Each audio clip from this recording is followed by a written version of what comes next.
Hi guys, back to my channel. আমি কবিতা চলে এসেছি তোমাদের সঙ্গে নতুন একটি ভিডিও নিয়ে। দেখো বন্ধুরা, খুব ভালো লাগবে ভিডিওটি। এই জায়গাটা দেখো বন্ধুরা, কত সুন্দর কত সুন্দর। তুমি যদি একবার এই জায়গাটায় যাও, দেখবে মনটা খুব ভালো হয়ে যাবে। দেখো, রাধা কৃষ্ণ ঠাকুর থেকে শুরু করে সমস্ত রকমের যত ঠাকুর রয়েছে সব খুব সুন্দর করে সাজানো রয়েছে। দেখো,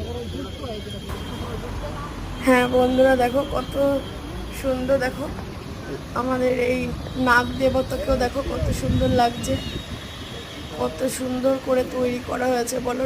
মানে এত সুন্দর হাতের কাজ, কি বলবো বন্ধুরা। এই জায়গাটা যদি তোমরা যাও না, মনটা পুরো ভরে যাবে আর মনটা সুন্দর হয়ে যাবে। মানে কি বলবো, এক কথায় অসাধারণ, বলার মতো ভাষাই নেই। এত সুন্দর জায়গা, খুব খুব সুন্দর জায়গা।